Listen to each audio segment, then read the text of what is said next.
এক সময়ের কথা, ঢাকার অভিজাত এলাকায় বাস করত জনাব ওসমান চৌধুরী। বিপুল সম্পদের মালিক, একাধিক ব্যবসা প্রতিষ্ঠানের কর্ণধার। তার একমাত্র মেয়ে ছিল, নাম মায়া। ছোটবেলা থেকেই বিলাসী পরিবেশে মানুষ, বাবা মায়ের আদরের রাজকন্যা। অথচ মার ছিল তীব্র অহংকার। কাউকে মানুষ বলেই মনে করত না। গরিব দুঃখীদের তো সে প্রায় তুচ্ছ করত। স্কুল কলেজে পড়ার সময়ও শিক্ষকদের অসম্মান করত।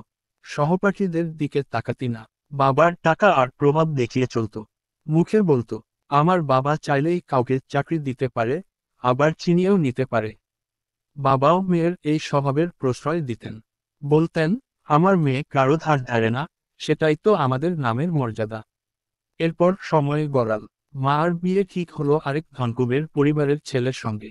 রাজকীয় আয়োজন, দামি গয়না, বিলাসবহুল গাড়ি, কিছুই কম ছিল না। কিন্তু মার স্বভাব বদলালো না। শ্বশুরবাড়িতেও অহংকারের ডেকিতে পারার সবাই অতিষ্ঠ। দিন যেতে লাগলো। হঠাৎ একদিন ঝড় এল ব্যবসার জগতে। বাবার প্রতিষ্ঠানের বিশাল আর্থিক ক্ষতির মুখে পড়ল।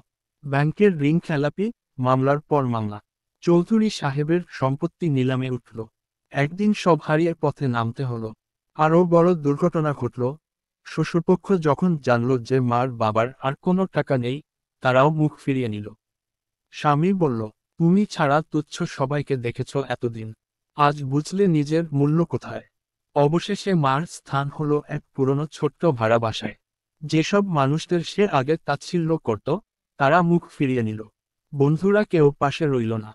তখন বুঝল, অহংকার দিয়ে মানুষ বড় হয় না। টাকা চিরস্থায়ী নয়, মানুষের ভালোবাসা আর বিনয়ই আসল সম্পদ। দিন শেষে মায়া একদিন এক মন্দিরের প্রাঙ্গণে বৃদ্ধাদের মাঝে বসে এক শিশুকে বলছিল, বাবা রে, কখনো অহংকার করবি না। ভাগ্য বড় নিষ্ঠুর। মানুষ যখন পড়ে যায়, তখন সেই অহংকার গলার ফাঁস হয়ে দাঁড়ায়।